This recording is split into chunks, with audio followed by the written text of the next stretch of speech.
Hey guys, by some twist of fate or some unfortunate turn of events, you have landed here on Thompson and Other Disappointments, my new podcast.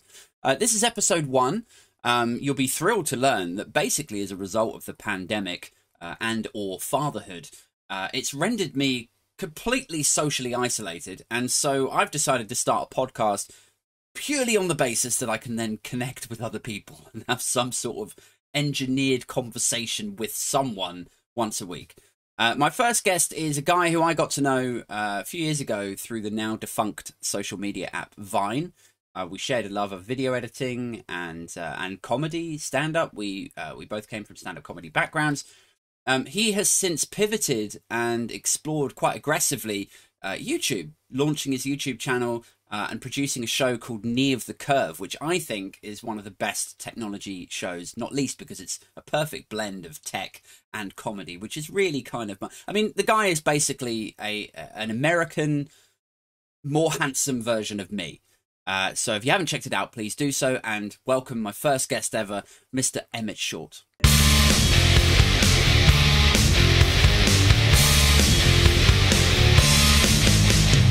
So, Mr. Emmett Short. Emmett, how you doing, man? I'm great. How did I become your first guest ever? This is an honor. I wish I could say that you were my first choice for my guest. You made the short list. I had a list of like 10, 15 people that I thought would be interesting to have a chat with, and but the first two guys that I booked in have both sort of, well, not cancelled but postponed. And they didn't want to follow. Yeah, me. That's exactly it. And you're a man of your word. You stuck to your date, and now here we are. So that's right.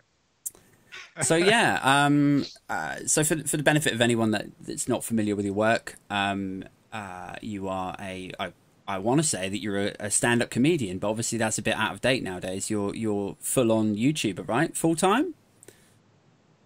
Yeah, somebody asked me that at the Apple store randomly the other day. What do you do? And I was like, oh God, what do I say? I'm like, I don't want to go into a big long explanation. Right. So I for the first time ever told somebody that I'm a YouTuber. Yeah.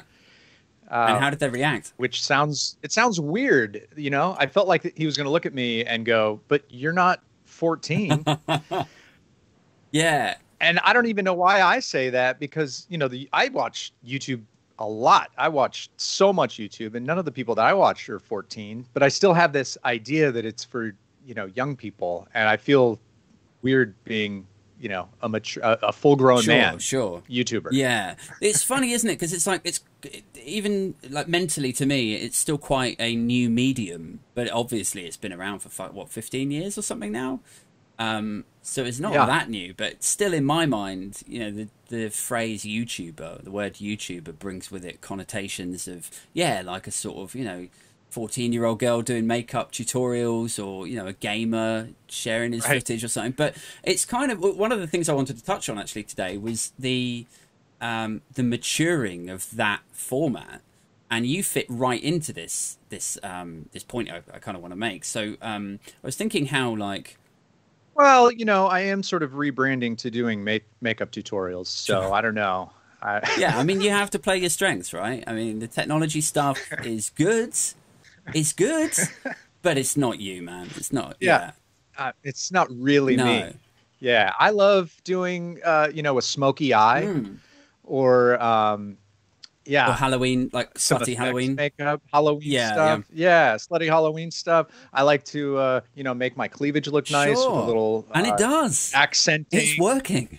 Thank you. Yeah, but like, it's funny. Like, I was thinking about this over the last few weeks about how, like, especially since COVID hit and there's been lockdown, and you've got shows like over in the US, like, you know, like the late night shows. We don't really have the same thing here, but and all of those shows which are traditionally, you know, big lights, camera, action, a guy in a suit behind a desk, and an audience going wild.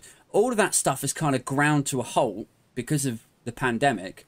And what it's kind of brought to the fore, I think, is it's kind of pushed these guys like Jimmy Kimmel into their bedroom or into their study or something to self-produce content on a camera that's not that noticeably different quality to somebody like yourself.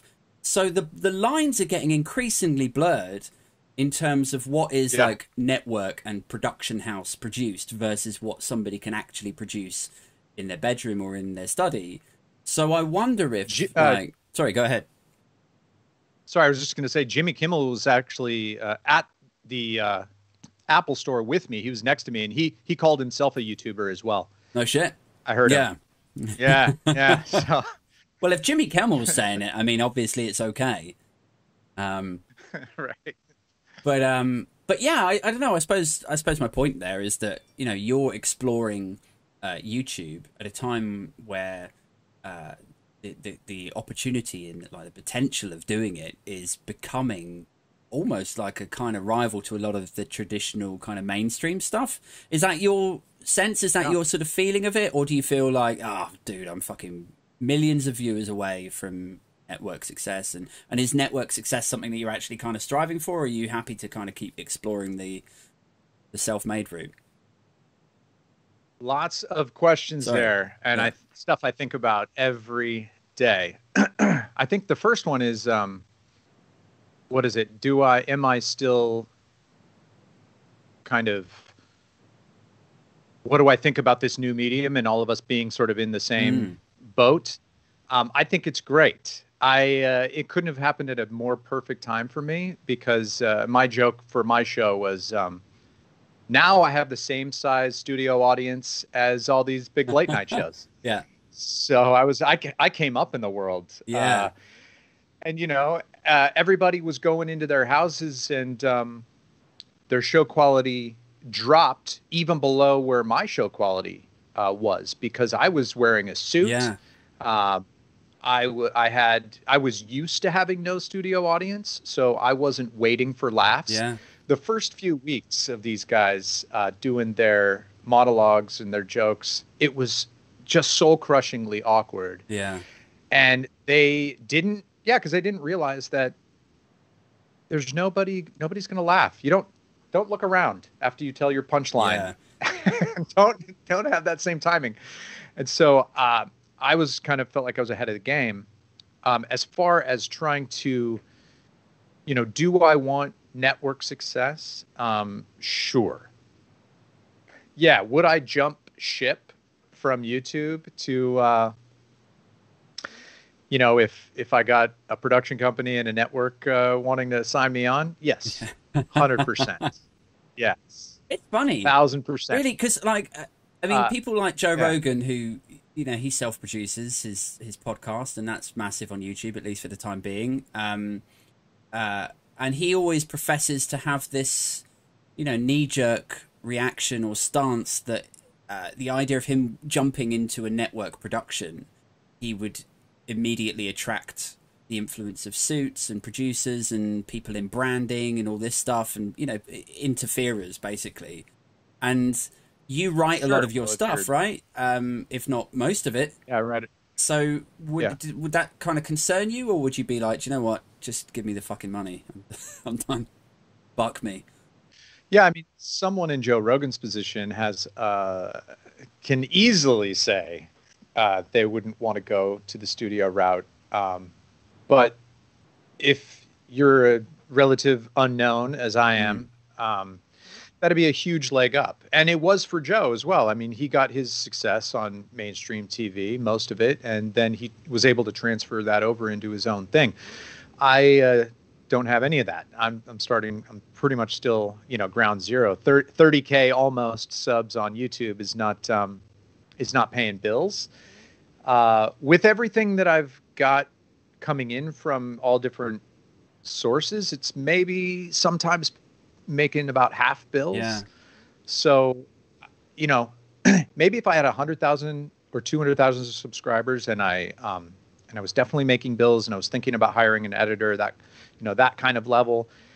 Yeah, sure. It would be a different conversation. I'd be like, well, this is growing very fast. Soon I'll be at a level where I'll have more employees. Like, maybe I just want to see where this goes and not, you know, take the deal.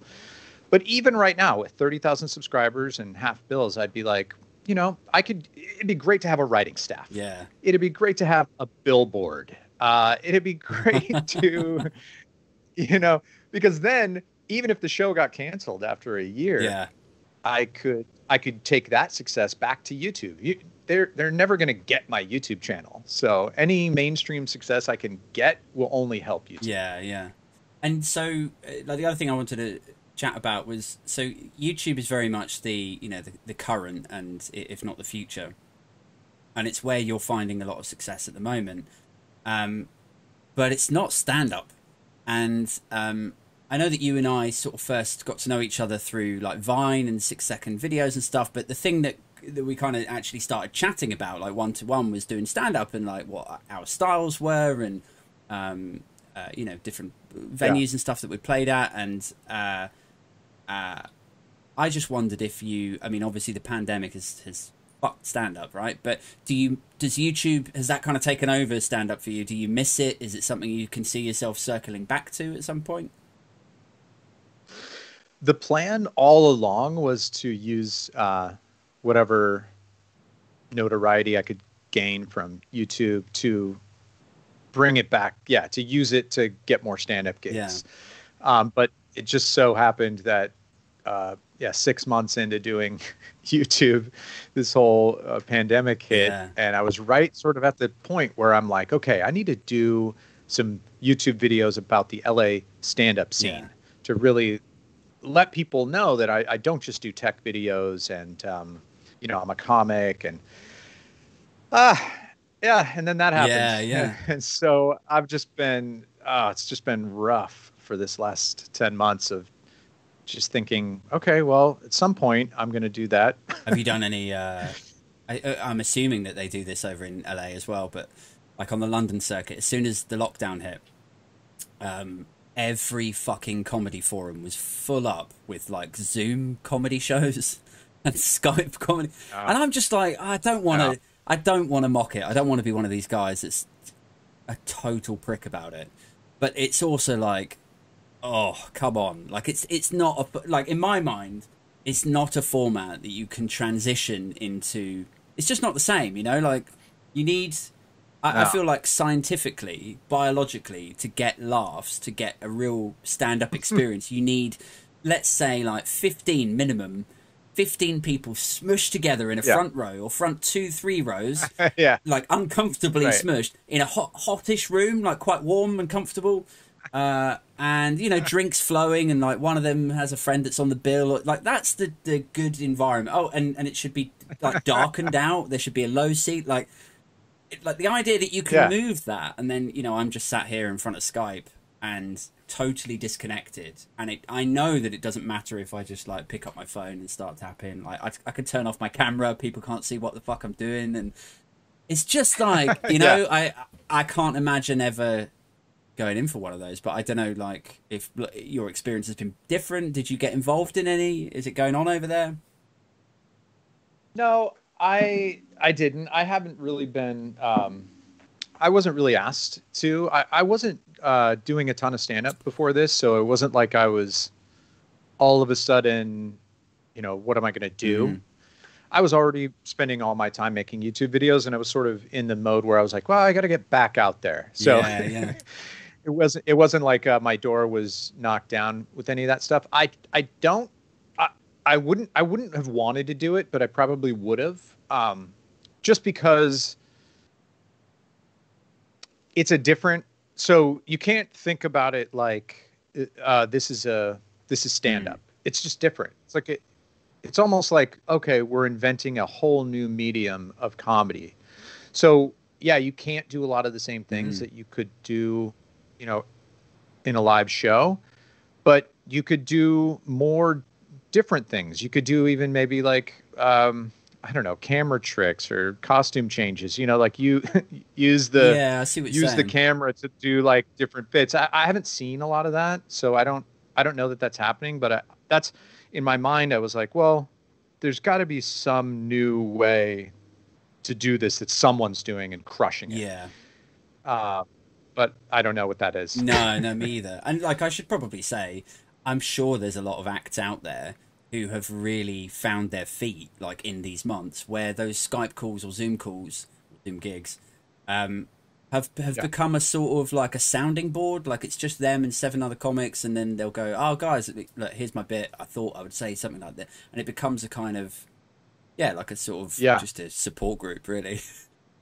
Yeah, like I would rather just hear the podcast. Like if you want to get up and act your bit out, then that's cool. But like the idea that we're pretending that this is a stand-up show, that's probably false. Like that seems forced and weird. Like I wouldn't like why try to make it a stand-up show when it's not? Yeah. Like just start a podcast, start a group comics Zoom podcast and don't even call it a stand-up show. Yeah. And then it probably would get less hate. Yeah. Another thing I wanted to chat about was, so you've sort of pivoted and gone into the almost like, I suppose I'd describe your channel as a kind of a mix between like sarcastic kind of cynical content versus a kind of late show like Tonight with John Oliver kind of lean to it. And I suppose when I got to know you, the extent to which I thought you were invested in tech was around like video editing, that you knew how to use a mobile phone, and you'd made a few quite slick looking vines as opposed to like ours where we were just doing silly little sketches, right? But I wondered like what it was like. Have you always been into tech, or is this a sort of quite aggressive move into technology and interest in technology over the last like 5-7 years? It was just sort of a thing that I was into, not to do stand up on. But I guess I saw a lot of my friends start talking about sports and doing comedy sports podcasts. A friend of mine did hockey. Another friend of mine, did a UFC thing, a couple of UFC guys.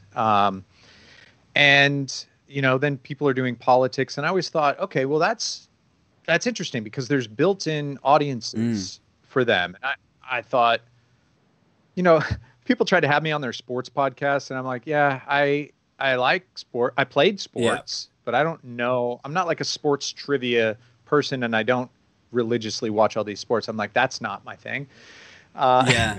Politics, sort of like everybody's doing it, and I don't know. I took stock of like what I've always been into, and I just always watched Star Trek, and I always read sci-fi novels, and all the headlines that I would always read were about like biotech and AI, and I remember I told this biologist friend of ours about CRISPR before she knew about it. Like I'm just some comic reading headlines, and she didn't know what CRISPR was, and I like educated this postdoc about it. And so I just was like, well, maybe this is a thing. And I started looking up channels, and turns out I wasn't the first. There's a bunch of channels that do videos on all this kind of stuff. They just weren't making it funny. And I was like, perfect. This is what I like. And I don't know a ton about it. So it was an opportunity for me to educate myself. And so that was another plus. And it's not like I have to be, it's not like they cast John Oliver John Oliver or Jon Stewart for The Daily Show. Jon Stewart probably mostly because he was, from government. No. He's a comic, and he started talking about politics. I'm like, this is the exact same analogy. It's news and it's comedy. It's just a different type of news. No, I really like it. Like content wise, I like this sort of the nice blend of comedy and. I don't know if you follow that. It's quite a massive channel now. It's called Cold Fusion, and he does like sort of documentary style stuff, not comedy, right? But just really stimulating, interesting stuff. So to then sort of pepper it with jokes and commentary as well is great. And so I was a big fan of Cold Fusion. And And so if you're super into tech and or interested in it, have you ever been tempted to start coding yourself? Not at all. Really? Not in the slightest. That's Yeah, because that's what you do. I know yeah. that Well, you're good I at that. That's like see. how you. My girlfriend always takes the piss out of me because I'm always like, everyone should code. Everyone should code. And like whenever we talk about a friend that's having a hard time, or somebody that's going through a rough patch or something, I'm just like, they should just learn to code, man. They should like and she's like, it's not that like people have their own problems and they've got their own time scales and schedules that they have to work around, but to me it's like if you're in any way creative, it is, I don't know, it's a incredibly expressive creative endeavor, and then you have the sort of like problem solving element to it as well, which is really when you get a kind of kick out of it, like when something is fucked and then you're like 3 hours later you're like, I've got it. It's just the best feeling ever. So you're very creative, and you're obviously an intelligent guy and you're into tech. I just thought, yeah, but there's something about it that you're not, it just doesn't turn you on at all. Not at all. Not in the slightest. I don't. Yeah. So I think when I think about it, and you can tell me if I'm wrong, but it just seems so bland and vacant of entertainment during the whole process. Like it seems like the kind of thing that I would try to do and just fall asleep. Really? Yeah. The whole time. Yeah. Whereas like there's something really technical. I mean, I'm really into finding out new information. Sure. So that's why I like to read all the tech headlines about all sorts of different things, from biotech to AI to, crypto to whatever. But where I find myself being really technical is in editing and like filmmaking stuff, like telling a story. There's like on the editing timelines can be like incredibly, it's not just technical for all the technical software that you have to use to create these things and understand the software, but then to tell like a story and to understand the sound cues and the sound design and like how it moves people's attention. And to me, that's like coding someone's experience in something they're watching. So I really like editing and the technical aspects of like video editing. But I don't know. I just couldn't like build an app. Yeah. It's fascinating to me. It's like numbers. Yeah, like different strokes, different folks. I mean, the irony is, so when I was first presented with the chance to retrain at a company I used to work for, the guy was like, what do you actually want to do here? I was like, well, I'm quite creative and always have been, so it seems kind of ridiculous that this massive media company that I work for, my role here is fucking spreadsheets. This is nuts. And he was like, well, what would you like to do? And at the time I was sort of, balls deep in video editing. I was like doing my stand-up show, and I was doing like producing other people's stand-up shows and so on. And so I was bought into the idea of becoming, like an editor for one of the digital content teams. And like that was, as far as I was concerned, I was like, I think I could be good at this. And he was like, why don't you try front-end development? And I was like, I don't know, And he really had to talk me into it. And now I'm like, oh, fuck. Why? Because were there no editing gigs available, or that path was just closed, or what? So it was like two things. The first was that he was a director within like the digital, like the actual sort of front-end development space. So it was like my account websites and like purchasing stuff and branding. So he actually had control, like he could influence who he could do something. So there was that, and there was the other thing. Like I said, I didn't think I'd be very good at it because I wasn't very mathematical, and I didn't do like physics or anything. Like everything I've ever done has been like wordy. and like or Yeah. music, you know, like it's never maths. Yeah. And he was like, you'll get the hang of it. And I went, okay. So I went and had a coffee with this guy. Like, he set me up with a coffee with a guy, and then the guy was like, do these tutorials, come back. I did those, I came back, and then it just, snowballed from there. And now I'm like, I wish I'd done it 10 years earlier. Like, Yeah.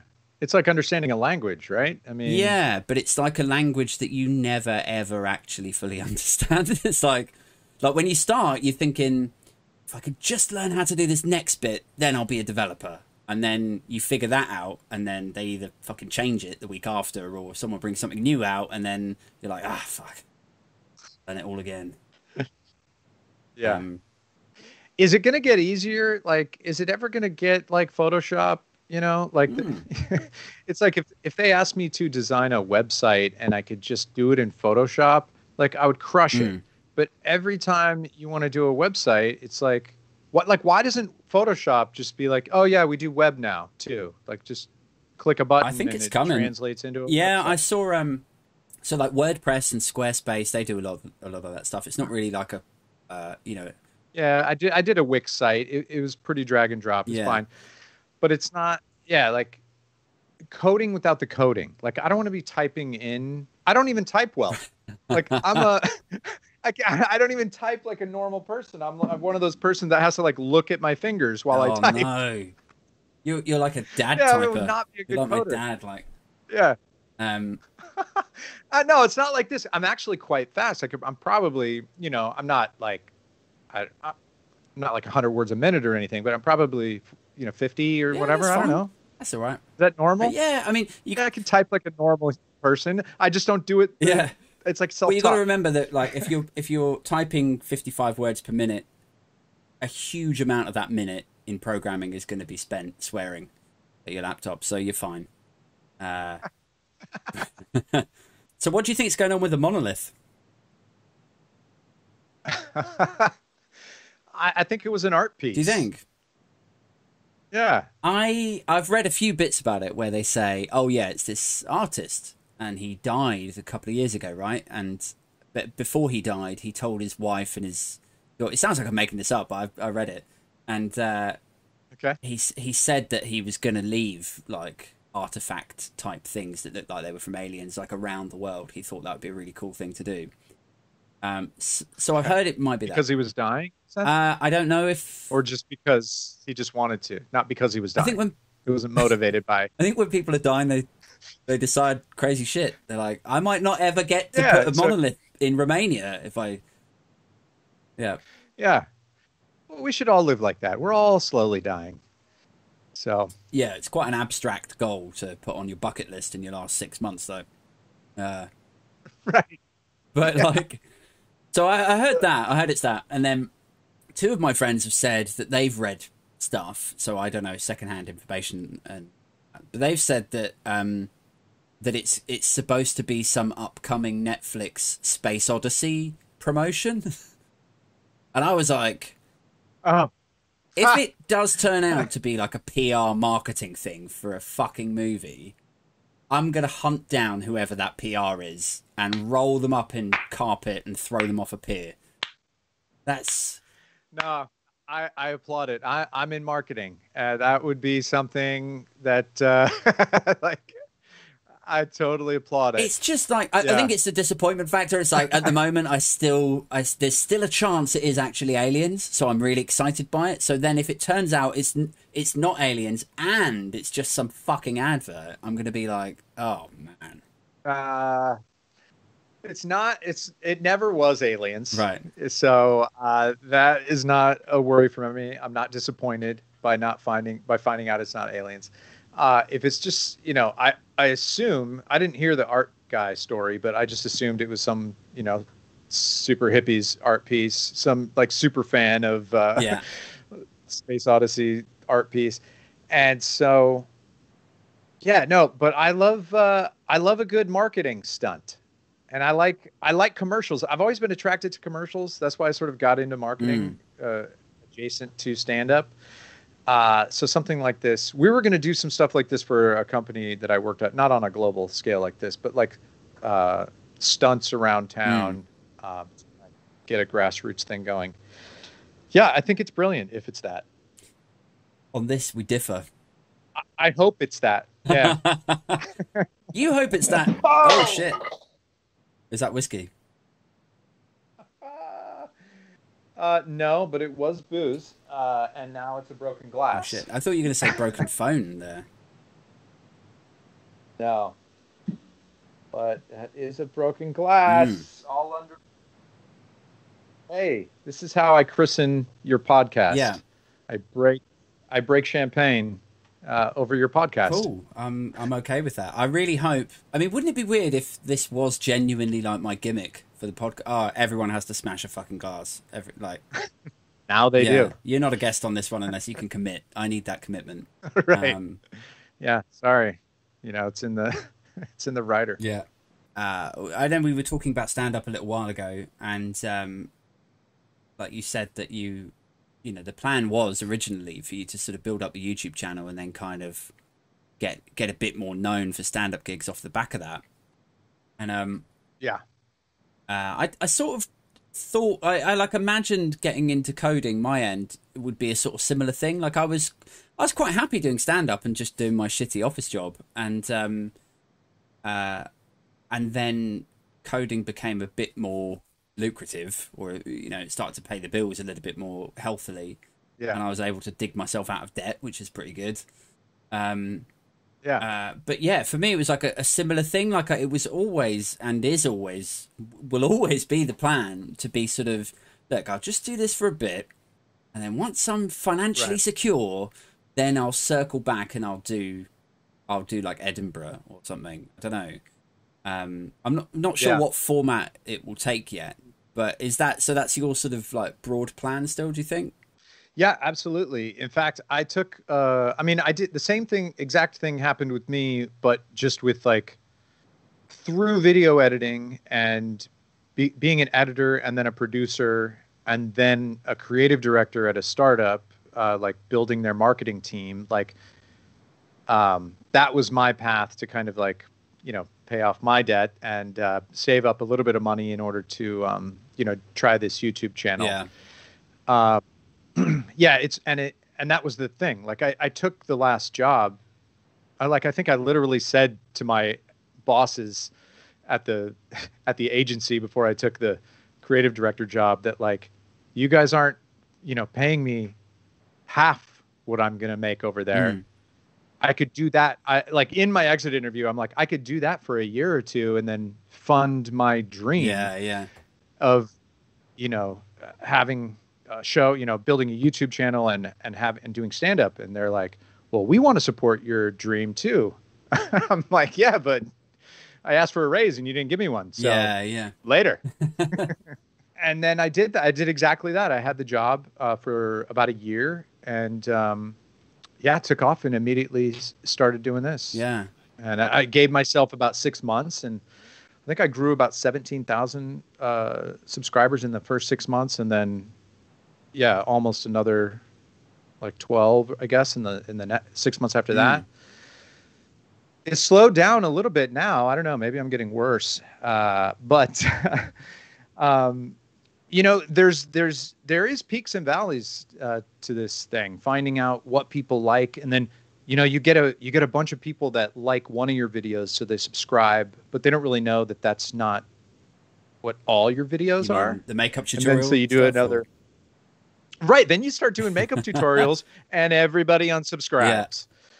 So. Yeah. I suppose it's one of these things where you want to please the majority of your subscribers, but you can't please everyone.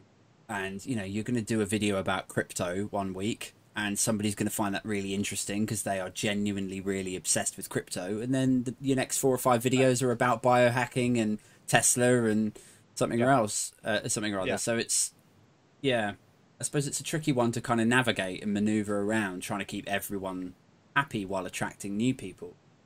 Did you, when you first started out, that's quite phenomenal growth for like the first 6 months. So do you feel like it was because you jumped on hot topics, or were you shared by one particular big account that kind of exploded you, or like how did it happen?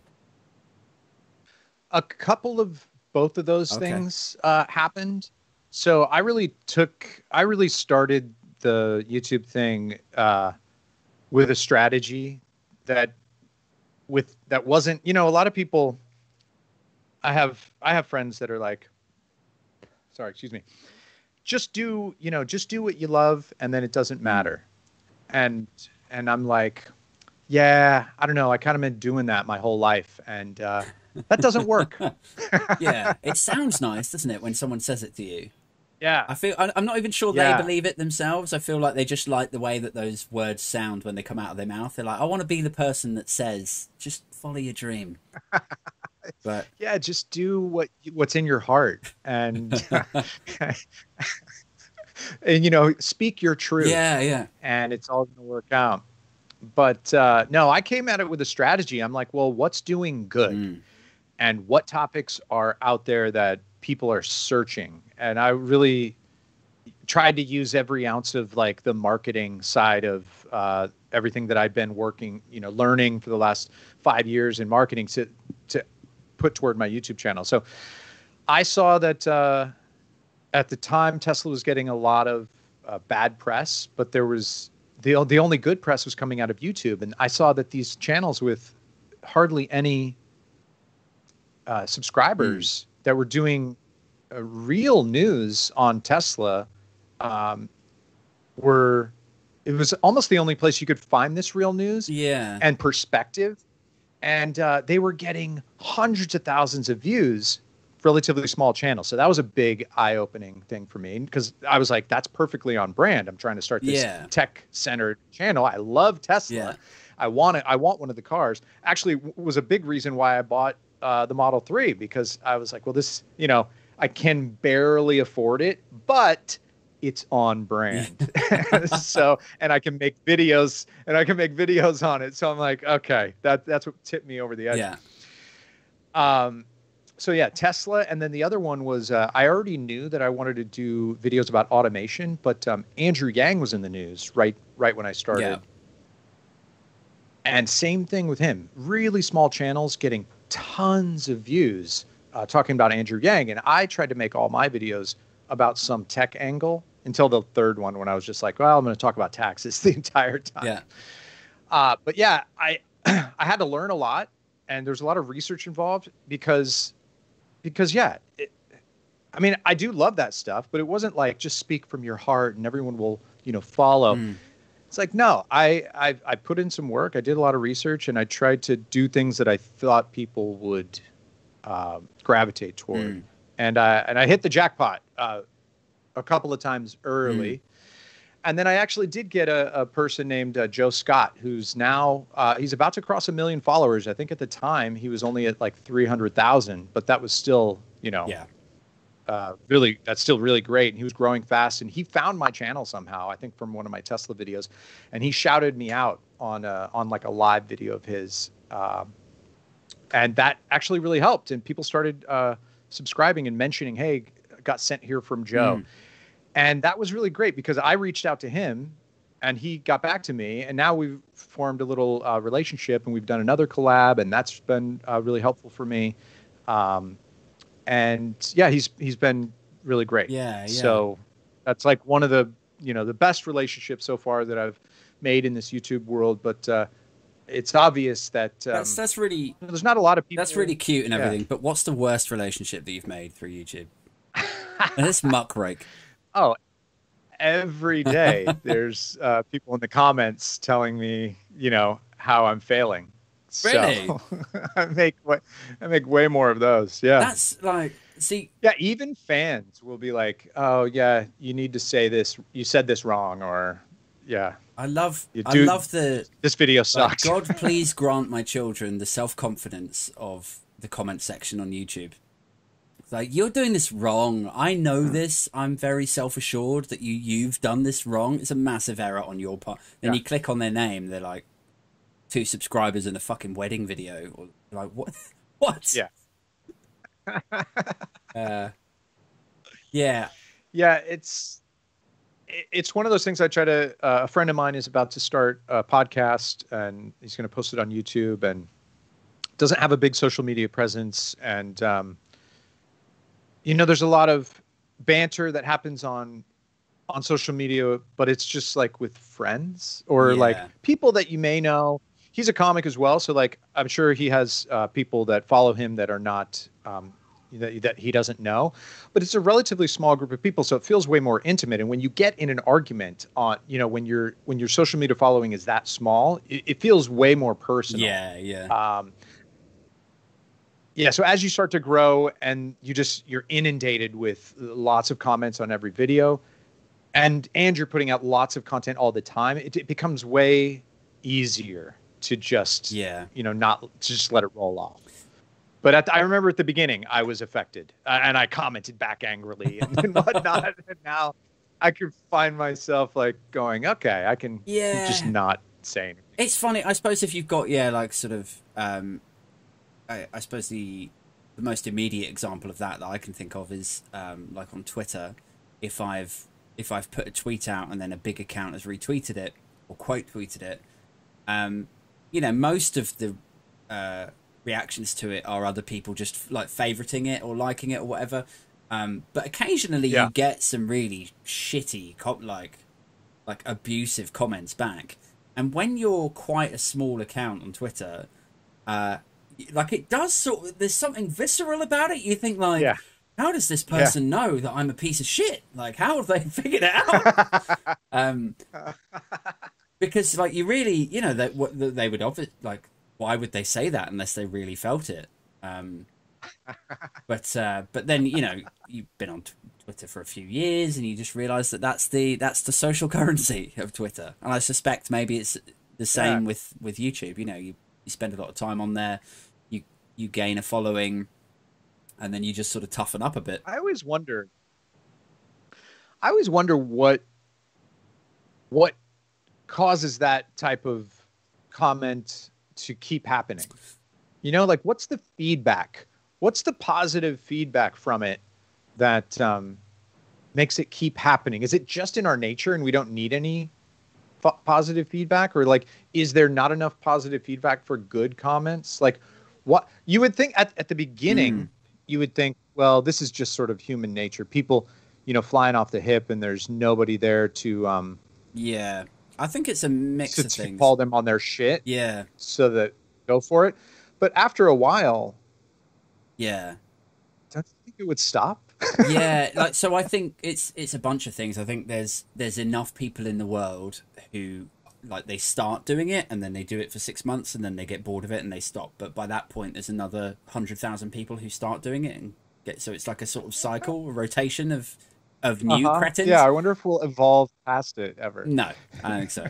The other thing is I think there's a lot of bots that are just doing it to make it look as though there's hundreds of thousands of aggrieved people, bashing and trolling whoever for their point that day. And then, dude, maybe we should start a bot company that only does positive comments. You're really crushing it with this channel. Yeah, but I love your perspective. Like still loads of flags in the name. Like we should have like USA flags and like UK flags and everything just to really fuck with people. Like, well, hang on a second. This person's called like Brexit Chick 83, but she's big enough. Like, so positive. Yeah. Your hair looks great. Don't listen to the haters. Yeah, you're awesome. So yeah, I don't know. I think it's a mix of that, but then I also think like the genuine ones who spend hours a day, like if you go on their timeline and their tweets and replies are just literally just blocks of abuse and just replies back to sort of famous politicians or pop stars or whatever. I really feel like maybe it sounds like a bit of a cop-out, but I truly feel like those people are actually not very happy. And I think that the psychological mechanism that's happening is that the unhappiness in their lives is brought about by a total lack of control. So let's say that they're in debt, they're going through a divorce, their kids don't speak to them, they're behind on their mortgage or their rent or whatever. It's just fucking chaos. And the one thing that they have control of, or to feel empowered or emboldened around, is to go on Twitter with somebody that they disagree with and then just call them a cunt. And it does feel good. Like when you're in a shitty, but you're like, well, at least I'm not fucking Piers Morgan. Like, So I think there's a reward thing going on there where it's like, yeah, my life is chaos, but now I can, and I've tweeted that, I've got 100 likes on it, and now I feel, emboldened by it. I think that's for the genuine ones that aren't bots and aren't, the guys that start and then get bored or whatever. People with true like longevity to their trolldom. To the troll game. I think that's it. I will say this about my channel. The comments are generally very nice. I've got a very nice comments section. People are pretty happy about what I'm bringing to the table. And I think most of them want me to do more Knee of the Curves. They want me to keep doing, the late night show. And I do, but they're just so hard to do that I tend to do other ones. And I think a lot of people that follow my channel, they're nice enough to at least not comment shitty on those. They just don't watch. Yeah. They watch the Knee of the Curves, and then even on the ones that they don't watch, they don't go, you suck. Do you think it's that you are, not to kiss your ass, but like, do you feel like because you're making content that touches on quite intelligent topics, so you're talking about AI, you're talking about biohacking, if you were doing tutorials or check out my mixtape, here's a little taster, like you like maybe I don't know, like it sounds really snobby, but you know what I mean, like of people. Yeah. I'm trying to think of a way niche I'm tapping into that. Yeah. They're nice, they're intelligent, they probably have a house and a nice car, and like they're doing well. They probably they're educated. Yeah, like your demographic is gonna, like, I'm trying not to make myself sound like a total prick, but unsuccessfully. But your demographic is probably majority. Maybe this is stereotyping a bit, but I would say between 27 and 45 years old and male, and reasonably settled, interested in tech. Yeah. Stimulated by tech development and science. So the chance, I would say, that people who are going to be, a bit trolly are more likely to be doing that on, I was about to say that the lowest common denominator shit. Oh, jeez. But like, you know what I mean? Like if it was something a bit more pop culture, then you might have a problem. Sure. Yes. 100% agree. Yeah. If I was doing like, reviews of like house mixtapes, and maybe people would be a little harsher. Yeah, I mean, I'm sorry if I've touched on a nerve there with your upcoming house mixtape video. Can I ask, like, when you say you don't tend to do so many of the Knee of the Curve videos because they take quite a while and they're a bit more effort to do, is that, I'm just going to cut straight to the chase here, you live with your missus, does she object to your bedroom becoming a studio for like 2 days? It's actually 100% a studio now. This is the bedroom here that I'm in. The bed is right there. It's up in the wall. Yeah. And you can, here, I'll show you. Oh yeah. So that's the bed there up in the wall. And I feel like I'm on Cribs. Yeah. And then I just kind of move this table up. When I shoot, it really only takes a few hours, maybe a half day. I've got the lights all like bolted to the wall. Yeah. And everything's in here. So I just kind of like setup takes about half hour, 45 minutes.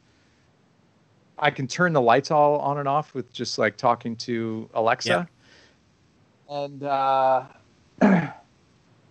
And then I break it down and it's fine. So, my editing, I basically just commandeered the room as the office. So she doesn't have a bedroom. That took some convincing, but now it's done. So, there's, she's already made the decision. Yeah. But no, what takes the longest time is writing them. Yeah. I'm quite impressed The by research your, and the writing. yeah, like your Yeah. commitment to research, because I feel like if I have made, well, not similar videos, but I've made sort of investigative pieces and or like pieces like YouTube videos where I'm exploring topics, and I find Yeah. um my mindset is such that I'm not really invested in it, truly getting under the hood of whatever the topic is. I'm actually just always obsessing over how to get to the next joke. Yeah. Whereas for you, it feels like when I watch your videos, it feels like it is actually quite a rounded, investigative, like kind of journalistic piece. And then once you've Yeah. structured it as that, then you're looking at jokes and peppering it with a bit of entertainment. Is that a fair description? That's how they turn out. I wish that I had I think I'm going to start writing them Mm, that way, because maybe that'll help me write them faster. yeah. I always think that I'm going to do that, and then what I tend to do is write my first joke Mm, and my intro, and then try to write enough jokes to get to that knee of the curve mm, sort of call out while telling enough of the story. And then once I get there, I'm like, oh crap, what am I going to do? And I like, yeah. I feel like I'm writing jokes and doing research at the same time. I don't think that's a healthy way to do it. I think what I need to do is say, okay, these are the interesting tidbits of information I want to touch on, put those in an outline, and then try to fill in as many jokes as possible. I'm going to try that. I don't know. Um, yeah, it's tough. Mm. Yeah, it's interesting. It's like, and then you have your like Discord chat where you invite people to get involved a little bit. I think I registered for Yeah, it, but I haven't spent any time in there yet. So are you yeah, getting people to kind of submit jokes and stuff, or are you getting? Is it just for people to kind of yeah. observe the process, or? It's both. Mm, So it's actually there's people in there every day. I check in there, and there's a handful of posts, and sometimes people are in there a ton, and sweet. sometimes I'm not in there every day, but I pop in, and sometimes I'll spend some time in there, and when I do, generally people sort of pop in. But even when I'm not in there, sometimes the conversation gets going. It's great. It's great convo. It's always about futurism and cool tech stuff. I've actually had people write jokes and submit jokes. I try to call them out when they get on. I think I've called everybody out that's gotten a joke on. I've had one guy who's written me entire scripts. I obviously, go over them, and I do quite a bit of rewrites and things to make it my own Yeah, and understand what's happening. But incredibly helpful to have all that research and an outline be there ready to go. yeah, So that's been super helpful. And I have one guy from the Discord chat who actually helps with some graphical stuff. He'll do those sweet. sidebar graphics. Yeah, Yeah, Photoshop. So I mean, the Discord chat has been amazing, and just beyond that, it's like it's fun to go talk to people that are they're fans, but they're like they're becoming a community, and they're becoming people I'm familiar with. I yeah. don't. It's hard to call them friends because I've never met them in person, but Have you definitely got a name for them yet? online friends. You know, And like you're, I don't. you're like this is see now you're a YouTuber now. You've said it yourself in the Apple Store. So Yeah, you need a name for your YouTuber following, right? I don't have a name I in know. mind. I'm just saying this is something you need to think about. Yeah, the. I mean, curveballs. What do you think of That's pretty curveballs? good. That Yeah, I was thinking of like a play on words of short, but I haven't got there yet. The, short. the joke cogs are not working. It's 9:30 at night here, and I've had 2 beers, so um, Yeah, I try to keep short out of my puns. Just growing up and everybody's making short jokes, and I never found them funny. no, So I imagine they get old uh, quite quick when you're the butt of them. yeah, That's cool. the same one. They would just say most people were not very creative, they would just say, "Your last name's Short," and I'd go, "Yeah," and they go, "But you're not," and that was it. Hilarity. Yeah, Yeah. I would just go, "Yeah," And and then, so yeah. sometimes I would go, "No, it refers to my temper." Uh, Rescued. Very good. that didn't win me very many friends. No. The worst thing about that is like, you know, when it, like, if somebody says, oh, so your name's Short, and you go, yeah, then they go, but you're not. Then you then have to feel awkward for them and their shit joke. Like, I don't know, if, Yeah. like, you're like, oh, feel bad for you, but like, you can't even say that. You can't say like, Yeah. oh, like, you just have to feel But it's bad. also kind of aggressive to say that. Like the look on their face usually is like, and it's like, it's hard to feel sorry for somebody that's like smugly Yeah, telling a bad pun. the scoff, the smugness is, yeah, In the moment, it's just utter disgust. It's not pity. no. The best that you can do is just like, do you ever just kind of lock eyes with someone like so you're expressionless, but they go like, oh, but Yeah. you're not, and you just go, just let it hang, just Yeah. just silent judgment. Okay, like last couple of questions then, and then we'll wrap up. So we talked a little bit about stand up earlier, and we both sort of said at some stage we were gonna think about circling back to it. Can you imagine a situation in the next sort of 2 or 5 years where you think you might get over to the UK and do some gigs again? 100%. Man, I want to. The last time I was over there was just so fun and magical. Things just happened. Yeah. Did you It was speak like your the truth? first time I went to New York. Well, I did do that stabbing joke over there, and it was well received. So that's as truthful as I Yeah, get. I mean that's a tradition here, so it's yeah. Yeah. Yeah, I mean, like I can't wait to get back over there. we went out to that out of town gig that time, didn't we? And then I think you did a Yeah. spot at We Are Funny in Dalston, and I don't think I could get there. Yeah, I did a couple of spots. I was I like freshly into fatherhood or something then. Um, Yeah, it's possible. but yeah, but I remember getting the picture from you or Alfie or somebody like of you and Alfie together. So I was like, "Fuck, man! I wish I was there." Yeah. Yeah. Yeah, I remember that gig. That was fun. Yeah. And then we went out for beers after, and we had a good time. Yeah. Well, yeah, I'm really happy for you that you had a good time there. I probably swore at my baby that night. I was probably like, I should be there, you fucker. But okay, that's cool. Yeah, I mean, I'd like to in the next few years, we'll see what happens. Hopefully, the pandemic will end, and I will eventually get back to stand up. But I'd like to do some sort of Edinburgh show and some bits around London and stuff. So that'd be cool to link up at some stage. And lastly, always end on a negative disappointments note. Who, you don't have to name them, but what's the worst act you've ever seen in stand up? The worst act? The worst act you've seen. I'll let you know mine immediately after yours, and it's pretty bad. Well, two come to mind. Yeah, and one of them I could name, but one of them I don't want to name because he's yeah, we don't need names. Super right. Oh, well, in that case, you can name famous. him. I mean, it's not going to harm him. I was just being nice. I was like, no, but I mean, he also, hosts a podcast that I would love to get on one day. oh, cool. Practical. Yeah.